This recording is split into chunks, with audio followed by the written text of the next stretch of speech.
Does America owe its edge in military technology to Nazi war criminals brought here after World War II? An important new book shows that while part of our technical edge was homegrown, part came from some 1,600 Nazi scientists who tried to win the war for Adolf Hitler. Operation Paperclip explores the secret military program that hired scientists who used slave labor to build the V-2 rocket and others who used concentration camp victims for human experiments. For more, I'm joined here in New York by Annie Jacobson. She's the author of Operation Paperclip, the secret intelligence program that brought Nazi scientists to America. Annie, such a thought-provoking book. You start at the end of World War II, when, of course, the Americans and Russians are rushing towards Berlin, and there's a different race going on, trying to get a hold of these Nazi scientists. Yes, we were after what were called ABC weapons, atomic, biological, and chemical. And our secret intelligence programs wanted that information, and we wanted it fast. And we did a better job than the Russians did in getting most of them. And then this Operation Paperclip was started, first very classified, but then President Truman okayed it with a caveat. He said that we shouldn't be bringing over people who had been not Nazi party members and certainly not SS members. But that seemed to have just been ignored. Well, yes, of course, that was the benign public face of Paperclip. It was a classified military program, but it needed to be propagated that these were just good German scientists and they had no Nazi ideology in them whatsoever, and that was certainly not the case according to my research. And let's start with some of those people. One of them is pretty much a household name, Werner von Braun, who was seen as the father of the Saturn rockets. We just saw him there with John F. Kennedy. Very, very prominent man, very important in the United States, but you point out that he was in charge of a program where a lot of people died. Absolutely. I mean, he was also a member of the SS, and the U.S. Army and later NASA really helped von Braun to whitewash his past.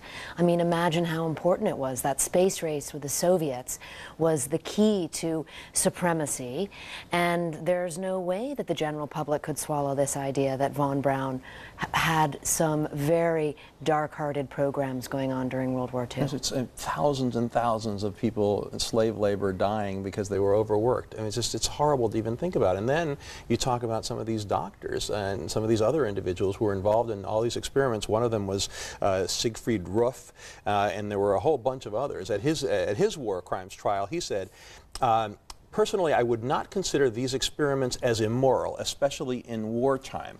And he was acquitted at Nuremberg.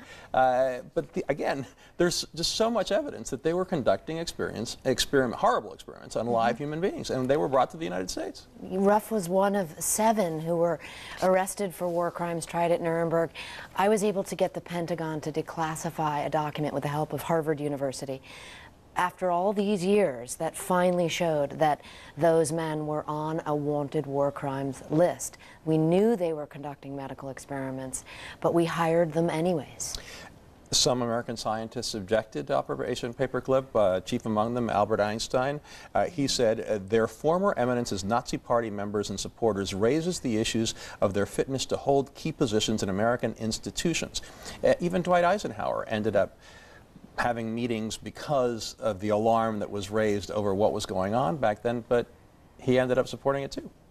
You know, an interesting anecdote I came across, speaking of President Eisenhower, was the fact that Herb York, who was in charge of science programs at the Pentagon, later went to Eisenhower to ask him what he meant when he spoke of the military-industrial complex, specifically the scientists that we should be wary of, and he named Werner von Braun as one of them that we should be wary of. Yeah, no, there were warnings about some of these people. Some of them were really scary, and it was clear that people knew that. So it's amazing as you read through this. Now, we have a social media question for you. Let's go to Hermela for that. Annie, recently you did a Reddit Ask Me Anything forum, and there were some interesting questions that came out of that.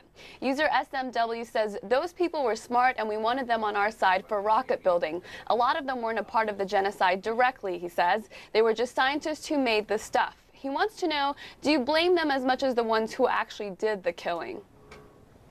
Well, certainly you wouldn't want to generalize and say that all 1,600 of the scientists that came here were hardcore Nazis. I look at 20 in particular for a very specific reason, and I take you through their individual narratives.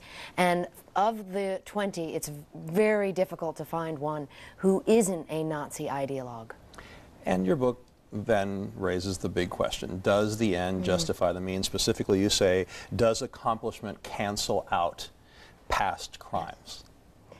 You don't really give the answer yourself. What do you think? Well, I trust readers to come to that conclusion themselves, but personally, I think not, because science, good science leads to good science, and we have such an amazing science program here in the United States. I really think that we did not need to hire Nazis to get to where we needed to go, be it the moon or be it a strong military that we have today. Because the reality is their contributions to American science were really pretty substantial, because they were ahead of us on a lot of different levels during World War II. So many things that happened in the late 40s and the 50s, even in the 60s, had to do, actually, in fact, stealth technology and airplanes.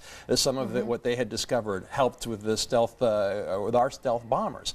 So if we had not had these people, and the Russians had, or the Soviet Union in those days, would it have changed history? Well, if you look at the Soviets program, you get that same answer, because the Soviets also had their version of Paperclip. They grabbed a lot of German scientists, but they treated their Germans as second-class citizens because there was that animosity left over from the war. Well, we gave them big salaries and nice houses and the whole... Absolutely. And so the Soviets used the German technology and then sent the Germans home and continued on with their programs on their own. And look at the results there. For example, their biological weapons program was stronger than ours. So did we need the Nazis? I think not.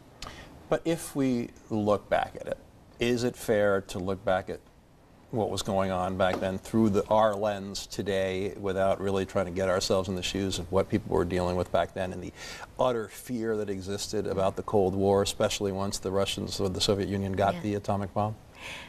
That is certainly one train of thought, and many will tell you that, who support the program to this day. They will say, how dare you stand on the pedestal and look back. So I think that's why I try to have that conclusion, let it be drawn by the reader. It's an incredible story. It's really fascinating. A lot of incredible work went into this. Annie Jacobson, it's good to have you here again. The book is Operation Paperclip, the secret intelligence program that brought Nazi scientists to America. Straight ahead.